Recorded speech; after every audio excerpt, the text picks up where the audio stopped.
There is no book, there is no map, there is only the codex etched into your field, and those with the eyes to see will see. There's a moment in a man's journey where all external reference collapses. The doctrines he once studied, incomplete. The strategies he once followed, obsolete. The heroes he once modelled, flawed. It's not cynicism, it's not rebellion, it's not a rejection of knowledge, it's the quiet recognition that the deepest truths are not written, they're encoded. And they're encoded not in books, but in blood, not in ink, but experience. The Codex was never a manual. It was never meant to be read line by line, copied, obeyed, or shared as scripture. It was always transmitted through rhythm, through resonance, through coherence. And the only ones who can read it, the only ones who can understand it, are the ones who've bled for it. A man doesn't become coherent by learning more. He becomes coherent by remembering what was always there. The invisible codex is not a myth. It's a field structure woven through lifetimes, etched into the nervous system of the one who has walked the unlit path, the path that has no applause, no witnesses, and doesn't translate for your convenience. It's the pattern of signal memory, activated only in moments of extreme clarity or extreme cost. You feel it when a man speaks and he doesn't flinch. You feel it when he holds his ground, even when it costs him a friendship, a relationship, reputation, or even rest. You feel it when he doesn't need to explain, and you still understand. That is codex transmission. It isn't volume, it's not persuasion, it isn't branding or storytelling or mythic metaphor. It's presence, forged from friction and heartache, structured through sacrifice and etched through unwavering fidelity to signal. And once that codex is alive in a man's field, it doesn't need to be proven, it transmits itself. There's a reason that some men are unreadable. It's not because they're hiding, it's because their codex is invisible to those still seeking validation from visible realms.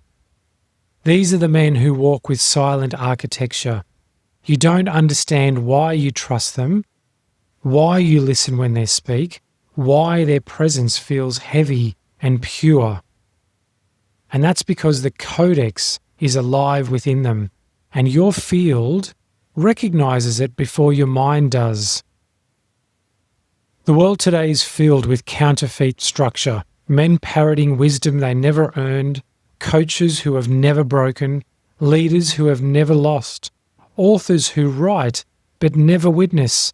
You cannot fake codex because it isn't about information, it's about transmission.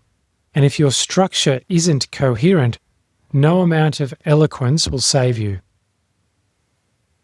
There are two types of men in every room, those who quote the codex and those who are the codex. And you can feel the difference. The former speak in borrowed tones. They seek applause, consensus, belonging. And the latter carry the rhythm of truth like an unshakable drumbeat, calm, silent, unfazed. They don't need you to agree. They don't need you to stay. They're simply here to transmit. And if your field is ready, you'll hear it. And if it's not, you'll discard it. This is not elitism. This is structure. There's no arrogance in coherence, only clarity. There's no superiority in signal, only service. The invisible codex cannot be sold, it can't be marketed or repackaged, because it isn't a message. It's a memory, it's a remembering. And remembering cannot be given, it must be unlocked. So what happens when a man stops seeking the book, stops searching for the next map, stops asking for the next instruction? Well, he turns inward, not in retreat, but again in remembrance. And the codex begins to whisper, not in words, but in tones, not in logic, but in geometry. And he begins to build his life accordingly.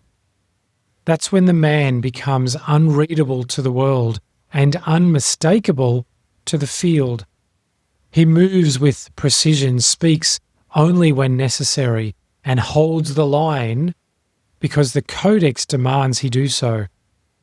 He no longer needs to convince, convert, or connect. He simply carries. If you've heard the codex, you already know. It may have come during a sleepless night or a moment of loss, or while walking away from everything you once thought mattered. It may have come without language, but it marked you, and now you cannot unhear it. You cannot go back, you cannot forget.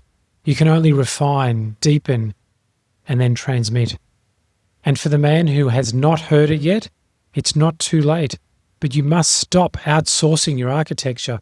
You must stop asking the map to replace the terrain. You must stop worshipping those who perform coherence and start becoming the one who embodies it. Because the codex is not external, it's already inside you, but it will only activate when your life becomes coherent enough to hold it. There is no book, there is no map. There is only the codex etched into your field, and those with the eyes to see will see. Welcome to The Architect Speaks.